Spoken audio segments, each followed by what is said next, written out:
এইটো শালিকাৰ বাট কুলিৰ পোৱালি।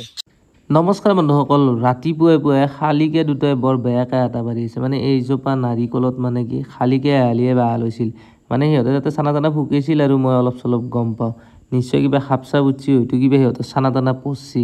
তো চাৱাতে দেখা পালোঁ যে মই এটা কুলিৰ চানা। বন্ধুসকল আপোনালোকে দেখা পাই আছে, মানে শালিকাৰ বাট কুলিৰ চানা ভাবলি আচৰিত লাগে না? ভাবিব লাগে একো কথা নাই। কুলিয়ে নিজে বাঁহ নাসাজে, বেলেগৰ বাঁহত কণী পাৰি পোৱালি জগায়। তো ইমান চতুৰ কুলি, আৰু সেই চতুৰ কুলিৰ হৈছে এইটো চতুৰ চানা। আৰু শালিকা ইমান মূৰ্খ, ইমান বুৰ্বক, মানে বেলেগৰ কণী উমনি লৈ পোৱালি জগাই খুৱাই তালি তুলি ডাঙৰ দীঘল কৰিছে, কিন্তু এতিয়ালৈকে শালিকাই গমেই পোৱা নাই যে এইকেইটা আমাৰ সন্তান নহয়। হ'লেও বন্ধুসকল ইমান আৰু বুৰ্বক চৰাই থাকে না, নিজৰ সন্তানক আৰু নিজে চিনি নাপায় না, সিহঁতৰ সন্তানৰ কালাৰেই বেলেগ। তো এইটো হৈছে কুলি, কেটকেইটা কলা কালাৰততো অন্তত চিনি পা। ইমান মূৰ্খ, একচুৱেলি এইটো আমি মূৰ্খ বুলি কৈ লাভ নাই, এইটো হৈছে সৃষ্টিকৰ্তাৰ কথা। কাৰণ সৃষ্টিকৰ্তাই যাক যেনেকৈ সৃষ্টি কৰিছে সেনেকৈয়ে হ'ব ন। তো এতিয়া পোৱালিটো বাৰু পালোঁ ঠিকেই আছে, নাজনা কথা এটা দেখিলোঁ জানলোঁ, আপোনালোকেও দেখা পালাক, ভাল লাগিল যে আমি সৰুতে যিটো এটা পাইছিলোঁ যে কুলিয়ে বোলে নিজে বাঁহ নাসাজে, বেলেগৰ বাঁহত কণী পাৰি পোৱালি জগায়, সেইটো প্ৰমাণ হ'ল, ভাল লাগিল। কিন্তু এতিয়া মই চানাটোক লৈ পেলাই য'তত পৰি আছোঁ ৰ বন্ধুসকল, না মই নাৰিকলৰ গছত উঠিব পাৰোঁ। এতিয়া মই এক ক'ত তাকে ভাবি আছোঁ ইমান ওপৰত, আৰু মায়াক গীতো একদম পূৰা কান্দি পাগলা হৈ আছে, মানে চলিটো দি আৰু কুকুৰটো এইফালে ৰখি আছে। মই যদি এই চানাটো যদি মাটিত থৈ দিওঁ, এই কুকুৰটোতো ডাইৰেক্ট খাই ফেলব, দেখিছেনে কেনেকৈ চাই আছে।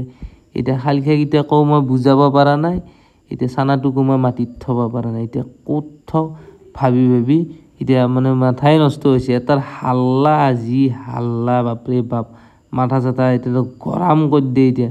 তো এতিয়া মই তাকে ভাবি ঘৰৰ কাষলৈকে আনিলোঁ।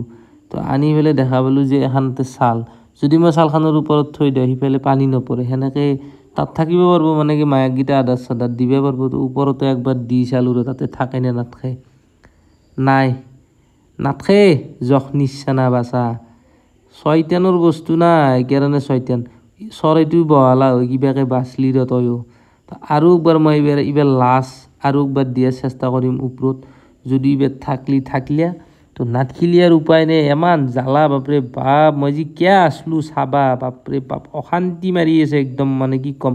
তাৰ আটা খেঁচ, মানে এতিয়া একলৈ চিমটাত পৰিব লগা হ'ল মোৰ।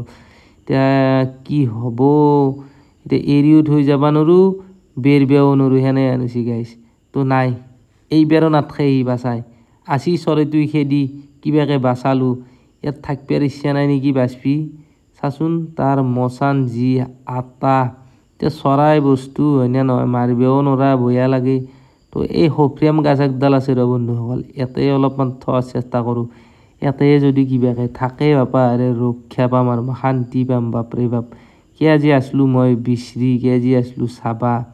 এতিয়া বেয়া লাগে চকুৰ আগত, আৰু মৰিব দিবও নোৱাৰি না বন্ধুসকল, বেয়া লাগে হয়নে নহয়। তো থচোঁ দে কিবাকৈ, বাপ আছে দে মোৰ গহাই, বাপৰে বাপ থাক তন্ধে বাপা, আৰে যি কৰা কৰি থাক বাপা, তন্ধৰ মায়াক বেপাক যোনী য'ত যি আছা, মোৰ আকৌ মতলব নাই। এইফালে কুকুৰটো মাটিত যদি তই পৰা, কিন্তু তোক ডাইৰেক্ট কুকুৰটোৱে খাব বাপা। থাক দে মোৰ গহাই, কিবাকৈ থাক।